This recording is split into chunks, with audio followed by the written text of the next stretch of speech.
श्रीगुरून् वैष्णवांश्च श्रीरूपं सग्रजातं सहगण रघुनाथान्वितं तं सजीवम् साद्वैतं सावधूतं परिजन सहितं श्रीकृष्ण चैतन्य देवं श्रीराधा कृष्ण पादान सहगण ललिता श्रीविशाखादितांश्च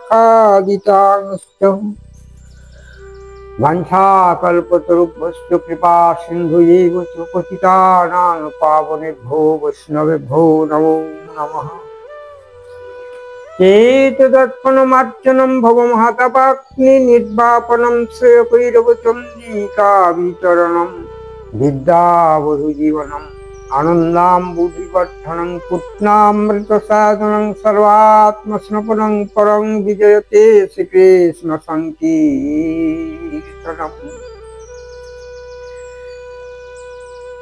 वन्दे कृष्णं नारायणं वन्दे कृष्णं व्रजप्रियं वन्दे कृष्णतोपायनं वन्दे कृष्णं पितासुतं सहिदानन्दरूपाय विश्वोत्पत्त्यादिहेतुवे तापत्र विनाशाय कृष्णाय वयं नमो। अजानुलम्बित भुजकनकावदातै संकीर्तनपितरै कमलायताक्षै विश्वम्भर द्विजवर जुगधर्मपालै वन्दे जगत्प्रियकरै करुणावतारै वन्दे श्रीकृष्ण चैतन्य नित्यानन्द अद्वैतै गौरदये पुष्पवन्तै नित्यै शुद्धै तमोनुदयै पंचतत्त्वात्मकं कृष्णभक्तरूप स्वरूपकं भक्तावतारं भक्ताख्यं नमामि भक्तशक्तिकम्। हे कृष्ण करुणा सिंधु दीनबंधु जगत्पति गोपेश गोपिका कांतो राधा कांतो नमस्तुते। तप्त कंचन गौरंगी राधे वृंदावनेश्वरी वृषभानुसुतांग देवी तं नमामि हरिप्रिये। शुक्लांबरं धरं विष्णु शशिवर्णं चतुर्भुजं प्रसन्नवदनं ध्यायेत् सर्वविघ्नोपशान्तये नारायणं नमस्कृत्य नरं चैव नरोत्तमं देवीं सरस्वतीं चैव ततो जयमुदीरये। व्यासं वसिष्ठनप्तं शक्ते पत्रकर्मसम्पराशरत्मजं वन्दे सुगतातं स्वपुनिः। व्यासाय व्यासरूपाय विष्णुरूपाय विष्णवे नमो वै ब्रह्मविधये वसिष्ठाय नमो नमः। अचतुर्वदन ब्रह्मादिबाहुपर हरि अभालोचन शम्भुर्भगवान् पादरायण पक्षाणि पञ्चजानि पञ्चदाहन्यक्रमात् दशदधा भुजास्तिकमुदरं ते पदं विजयपमस्तसधाय गीता वाङ्मयी मूर्तिस्तैजानि जन्मत्र महापातकनाशिनी। ॐ अखण्डमण्डलाकारं व्यक्तं येन चराचरं तत्पदं दर्शितं येन तस्मै श्रीगुरवे नमः। गुरो ब्रह्मा गुरु विष्णु गुरुदेव महेश्वर गुरुदेव परं ब्रह्म तस्मै श्रीगुरवे नमः। हरि ओम तत्सत् ओम तत्सत्। शुक्लांबरं धरं विष्णुं शशिवर्णं चतुर्भुजं प्रसन्नवदनं ध्यायेत् सर्वविघ्नोपशान्तये नारायणं नमस्कृत्य नरं चैव नरोत्तमं देवीं सरस्वतीं चैव ततो जयमुदीरये। व्यासं वसिष्ठनप्तं शक्ते पत्रकर्मसम्पराशरत्मजं वन्दे सुगतातं तपोनिधिं। व्यासाय व्यासरूपाय विष्णुरूपाय विष्णवे नमो वै ब्रह्मविधये वसिष्ठाय नमो नमः। चतुर्वदन ब्रह्मादिबाहुपर हरि अभालोचन शम्भुर्भगवान् पादरायण वक्त्राणि पञ्चजानि पञ्चदाहन्यक्रमात् दशदधा भुजास्तिकमुदरं ते पदाम्बुजि एवमष्टदशधाय गीता वाङ्मयी मूर्तिस्वरिजानि जन्मत्र महापातकनाशिनी। ॐ अखण्डमण्डलकारं व्यक्तं येन चराचरं तत्पदं दर्शितं येन तस्मै श्रीगुरवे नमः। गुरु ब्रह्मा गुरु विष्णु गुरुदेव महेश्वर गुरुदेव परं ब्रह्म तस्मै श्रीगुरवे नमः। ओम तत्सत् ओम तत्सत् ओम तत्सत्। সত্য সাধনা মানব ধর্ম। আজ আমাদের আর সাধনীয় বিষয় তা হলো যোগের ৮টি অঙ্গ। এই অষ্টাঙ্গ যোগ আর তন্মধ্যে যোগের কিছু গূঢ় বার্তা যা দিয়ে আমরা আমাদের জীবনকে এক অভাবনীয় নিত্য আনন্দময় পথে উৎসাহিত করতে পারি। যাক, যোগ বিষয়ে আর তেমন কিছু বলছি না, কারণ ইতিপূর্বে কয়েকটি অনুচ্ছেদে যোগ বিষয়ে বলা হয়েছে। তো এক্ষণে আমরা দৈনন্দিন জীবনযাত্রা পথে যোগ অনুশীলনের প্রতি যে দৃঢ়তর মনঃসংযম এবং আত্মসচেষ্ট হয়ে নিজের জীবনের ঔজ্জ্বল্যকে আমরা প্রকটিত করতে পারবো, তার থেকে কী হবে না, আমাদের মনে স্থির শান্তি, প্রসন্নতা, পারিবারিক স্বাবলম্বন, শ্রম, সার্থকতা এবং অনর্থ সাময়িক অপচয় থেকে আমাদের জীবনকে পরমার্থের পথে পরিচালিত করা, এটাই হচ্ছে যোগের সর্বোত্তম সুখকর বিষয়। তো যোগের 8টি অঙ্গ হচ্ছে, প্রথমত যম, নিয়ম, আসন, প্রাণায়াম, ধারণা, প্রত্যাহার, ধ্যান এবং সমাধি। এই মোট 8টি বিষয় আমাদের আয়ত্ত করতে হবে। তা আমাদের অন্তঃকরণ বৃত্তিটাকে আমরা সেইভাবে নির্মলত্ব দিয়ে সুন্দর সার্থকভাবে যে যেমন যত্নশীল হতে পারবো, যে যেমন সংযমী হতে পারবো, তার কাছে তেমনি যোগের বিষয়টি আনন্দময় হয়ে উঠবে এবং যোগ মৃত্যুর অন্তিম মুহূর্ত পর্যন্ত আমরা আত্মজয় করে ইহলোক এই সংসার যাত্রাকে সফল করে যেতে পারব। এটাই হচ্ছে আমাদের সর্বোত্তম অভিলাষ এবং এইটাই হচ্ছে জরা, মৃত্যু, ব্যাধি, আধি সকল প্রকার দুর্ভোগ থেকে মুক্তি পাওয়ার এক অনন্য উপায়। তো যম কাকে বলে? যম হচ্ছে সত্য, অহিংসা, অস্তেয়, ব্রহ্মচর্য, অপরিগ্রহ। এইগুলির অর্থ অহিংসা, অর্থাৎ যার দ্বারা কাউকে কোনো উদ্বেগ না দেওয়া, কোনো প্রাণীর প্রতি আমাদের হিংসা না করা, সকলকে নিজের মতো মনে করে, যেমন আমার ইচ্ছা শক্তি আছে, আমার ক্ষুধা আছে, তৃষ্ণা আছে, আমার নানান ভাব সুন্দর মনের প্রবৃত্তি আছে, সেই প্রবৃত্তির প্রতি কাউরি ব্যাঘাত না জন্মানো, এর নাম হচ্ছে অহিংসা। এবার হচ্ছে সত্য। সত্য চিরন্তন, যে সত্যকে যে যতই চেষ্টা করুক, সত্যকে কোনোদিনই ঢেকে রাখা যায় না। সত্য নিজের সৌন্দর্যময় শক্তিতে আবির্ভূত হয়ে প্রকটিত হয়ে থাকে। সত্য এক অপরিবর্তনীয়, যার কোনো পরিবর্তন ঘটে না। সত্য একই স্থিতিতে, একই সৌন্দর্যভূত, চৈতন্যভূত সত্য নিয়তই নির্মল থাকে। এবার আসা যাচ্ছে অস্তেয়, অর্থাৎ কাউরি কোনো বস্তু আমরা যেন অপহরণ না করি, কারো দান, অনর্থ দান আমরা যেন গ্রহণ না করি। সেই দানের একটা বিধি নিয়ম আছে দান গ্রহণের। সেই দান যদি সার্বিক কল্যাণার্থে, কোনো জাগতিক মঙ্গল বিধানার্থে গ্রহণ করা হয়, সেই দানে কোনো মালিনতা আসে না। আর যদি দান কোনো নিজের স্বার্থবশত কেউ গ্রহণ করে, সেই দানে তার আত্মকল্যাণ কখনোই হয় না। তাই আমরা এই সোপানের মধ্য দিয়ে যম পালন করব। এবার আসছে নিয়ম। নিয়ম হচ্ছে শোচ, সন্তোষ, তপ, স্বাধ্যায়। এই যে শোচ কি, আমাদের শোচ দুই প্রকার আছে, আন্তঃশোচ আর বহিঃশোচ। বহিঃশোচ যেমন আমাদের স্নানাদির দ্বারা পুত পবিত্র থাকা, স্বচ্ছ থাকা। আর আন্তঃশোচ হচ্ছে মন্ত্রাদি দিয়ে অন্তঃকরণকে পবিত্র রাখা, নির্মলত্ব, যার থেকে আমাদের আত্মগ্লানি বা কোনো মোহ, মালিনতা, অহংকার আদি কোনো দুর্গুণ আমাদেরকে স্পর্শ না করতে পারে। এ হচ্ছে আন্তঃশোচ। এরপর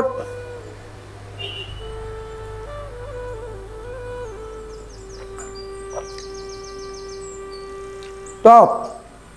যাকে আমরা বলি সাধনা বা তপস্যা। আমাদের জীবন সত্যের উপর প্রতিষ্ঠিত হবে। আমরা সকলের মঙ্গল বিধানের জন্য ঈশ্বরের আরাধনা করব, তার থেকে আমাদের স্বীয় আত্মকল্যাণ হবে।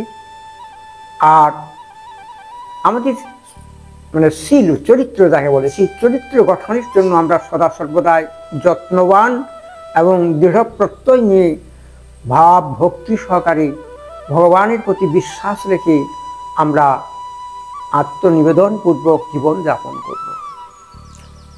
আর সাধ্যায় হচ্ছে বেদ শাস্ত্রাদি পাঠ।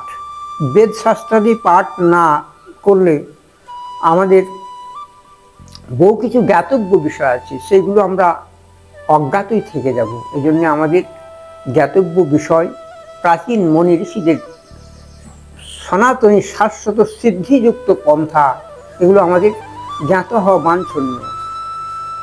এ হলো সাধ্যায়। এবার আসছে যাক আসন।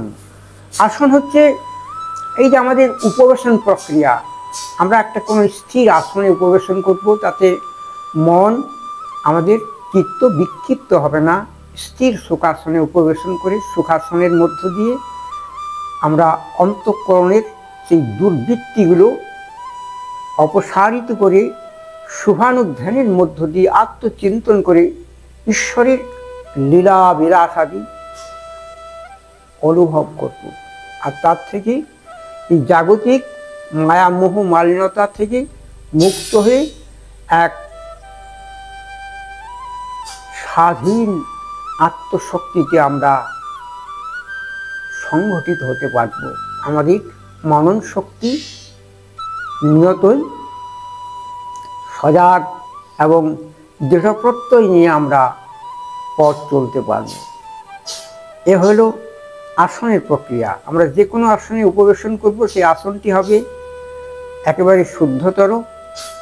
তারপর আসনের উপযুক্ত সময় মাফিক, যাতে এই প্রাকৃতিক পরিবেশটা আমাদের নির্মল থাকে, যার থেকে আমাদের মনন শক্তিটা দুর্বল না হয় এবং আমাদের আশপাশের কোনো অনর্থ চিৎকার কোলাহল এসব না থাকে। আসন যখন করা হবে, তাহলে আমাদের মনটা নির্দিষ্ট চিত্তে সেই ঐকান্তিক ইষ্টে একাগ্রভাবে আমরা মনন শক্তি দিয়ে আমাদের জীবনের পথগুলোকে আমরা অনুসরণ করার জন্য শক্তি সঞ্চার করতে পারব। এটি হচ্ছে আসনের প্রক্রিয়া। এবার আসছে প্রাণায়াম। প্রাণায়াম হচ্ছে শ্বাস প্রশ্বাসের এক বিশেষ প্রক্রিয়া। যেমন আমরা নিরন্তর শ্বাস নিচ্ছি দিবারাত্র, এই শ্বাস প্রশ্বাস একবার গ্রহণ একবার ত্যাগ। এই শ্বাস প্রশ্বাসকে মাঝখানে প্রাণায়ামের মধ্যে যখন আমরা গ্রহণ করব, তখন এটি 3 ভাগে বিভক্ত হয়ে যাবে। 1 রেচক, 2 পূরক, আর 3 নম্বর কুম্ভক। প্রথমত আমরা শ্বাসটাকে গ্রহণ করব নাসিকার এক দিক দিয়ে। তাতে কি হবে না, এই শ্বাস আমাদের পরিপূরণ করব, আমাদের হৃদয়স্থ হৃৎপিণ্ডকে প্রসারিত করে শ্বাস গ্রহণকালে। আবার সেই শ্বাস প্রশ্বাসটুকু আবার কিছুক্ষণ নিস্তব্ধ রেখে মনন শক্তিতে স্থির আত্মচৈতন্যে সেটাকে সংঘটিত করে দিব্য ভাবনাগুলো সঞ্চার করব। সেটা বলা হয় কুম্ভক। রেচক, পূরক আর কুম্ভক, এই 3 প্রক্রিয়ার দ্বারা প্রাণায়ামের বিস্তৃত আলোচনা পরে করা যাবে। কারণ যখন প্রাণায়াম দেখানো যাবে, তখন প্রাণায়ামের এক একটা পর্যায় দেখানো যাবে। এরপর আসছে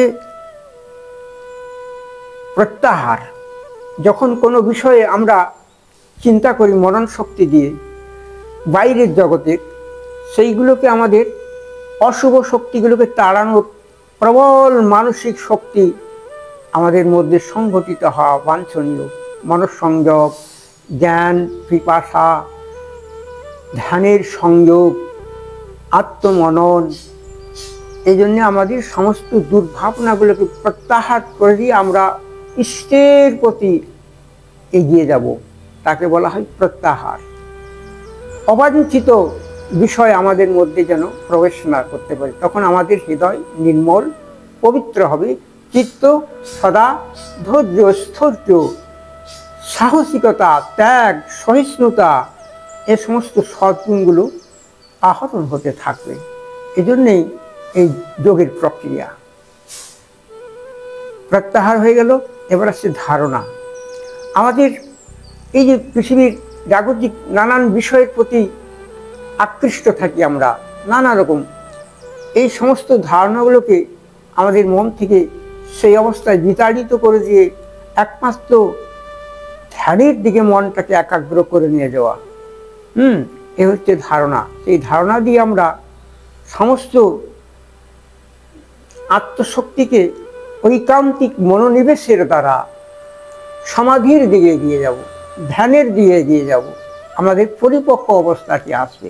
অন্যথায় সেই পরিপক্কতা আমাদের পক্ষে পাওয়া বড় দুর্লভ হয়ে যাবে। এরপর আসা হচ্ছে ধ্যান। ধ্যান কি না, ধ্যান কোনো একটা প্রসিদ্ধ আসনে, যেমন যোগাসনের মধ্যে শ্রেষ্ঠতম আসন হচ্ছে পদ্মাসন। সেই পদ্মাসনে স্থিত হয়ে একাগ্র চিত্তে হয় কোনো নির্জন স্থানে বা কোনো বিগ্রহের সম্মুখে বা ফাঁকা মুক্ত ময়দানে নির্দিষ্ট চিত্তে যথাসময়ে, সময় বলতে একমাত্র সূর্যোদয়ের প্রাক্কালে সম্ভব, যাতে কোনো তাপ এবং কোনো বাইরের কোনো অশুভ সংযোগ সেখানে না ঘটে, আর সান্ধ্যকালীন, এই দুটি সময় প্রশস্ত। ধ্যান হচ্ছে এমনই এক বস্তু যে আমাদের সমস্ত ইন্দ্রিয়, মন, আত্মা চৈতন্যে স্থিত হয়ে, ঠিক যেমন নদী প্রবাহ সমুদ্রের অভিমুখে গিয়ে মহাসমুদ্রে তার গতি হারিয়ে ফেলে, শেষ হয়ে যায়, স্থিত হয়ে যায়, তদ্রূপ আমাদের সমস্ত জাগতিক চিন্তা, মনন, সব অবাঞ্ছিত বস্তুগুলো আমরা দূরে সরিয়ে দিয়ে ধ্যানস্থ হয়ে একান্ত ঐকান্তিক ভাবনায় নিরন্তর সেই স্রোত প্রবাহের দ্বারা ইষ্টে আত্মসংশ্লিষ্ট করে নিশ্চিন্ত হতে পারবো। ধ্যান। আর অবশেষ হলো সমাধি। সমাধি হচ্ছে এক অধিরূঢ় অবস্থা, যে অবস্থায় মানুষের সমস্ত জাগতিক বন্ধন মুক্ত হয়ে যায়, পরমার্থ শক্তিতে তার আত্মা, মন পর্যন্ত আত্মায় বিলয় হয়ে যায়। তখন আর বাহ্যিক জ্ঞান থাকে না, তখন মনে হয় ঠিক যেন কোনো অতি নির্মল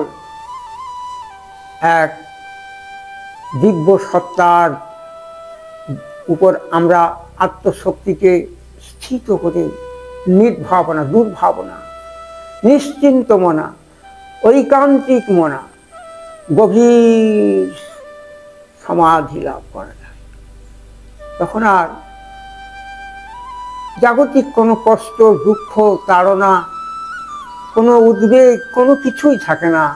এই হেন অবস্থা আমাদের যখন প্রাপ্ত হয়ে যায়, তখন আমাদের চিত্তের মধ্যে এক দিব্য স্ফুরণ হতে থাকে।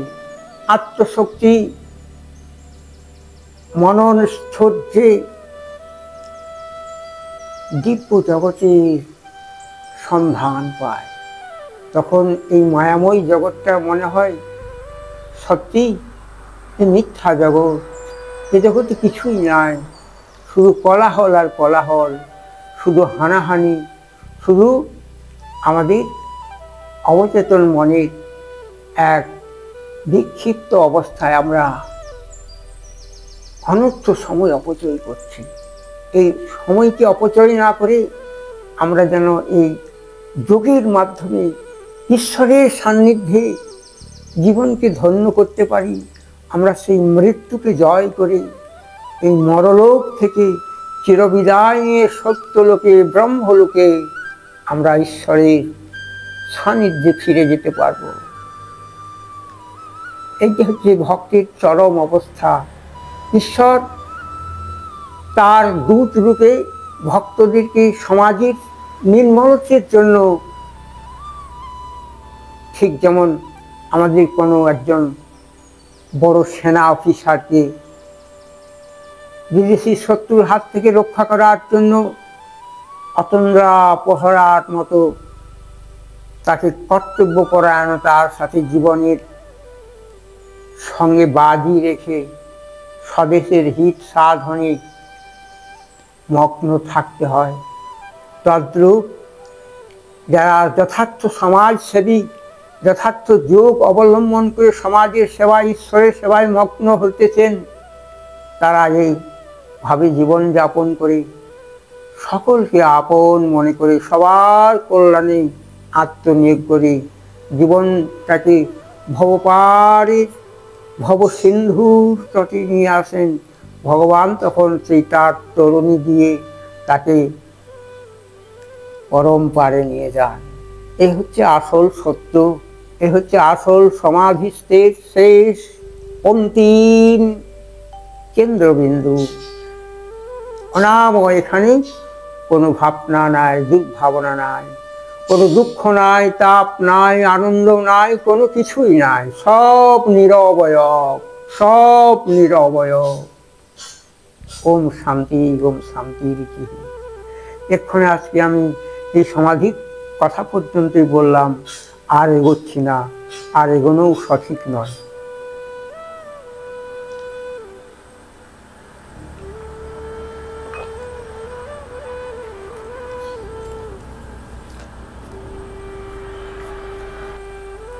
আদর্শ কথা এখানে জ্ঞাপন করছি, তা হলো আমার পূর্বলিখিত কয়েকটি কথা কবিতার ছন্দে, খুব ছোট্ট ছোট্ট কবিতা। প্রথম কবিতা আজকের হচ্ছে মর্তভূমি। মর্তভূমে মরণ সত্য, আর সত্য কি? কীর্তি সত্য, ত্রিকাল সত্য, আর সত্য দুগ্ধের মধ্যে ঘি। তার অর্থ, অনর্থ যত মিথ্যা বাক্য, সত্য চিরসুন্দর, মায়ার পিছে ছুটিস মিছে, বাঁধলি অনিত্য ঘর। মর্তভূমে একটি শর্ত, বাঁচতে যদি চাস, মানব ধর্ম সর্বশ্রেষ্ঠ, যিনি হয়েছেন মানবতার দাস। ছোট্ট একটা টিপ্পণী, মর্তভূমি। এবার আসছে একাদশী। একাদশী নিত্যতিথি অনিত্য করে দূর, আহার তজি শাস্ত্র বিহার, প্রেমানন্দে ভরপুর। শাস্ত্র দিয়ে শাসন করেন বিশ্ব নিয়ন্তা, ভক্তি রসে ডোবায় মন। বিদ্বেষ ভরা মর্তভূমে একাদশীর একান্ত প্রয়োজন।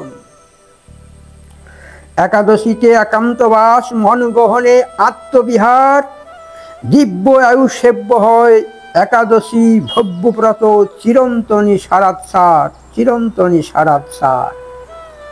এই কবিতাগুলি ছোট্ট ছোট্ট করে টিপ্পণী দেওয়া আছে, ক্রমশ আবার কোনোদিন এর অন্যান্য অংশগুলো দেওয়া যাবে।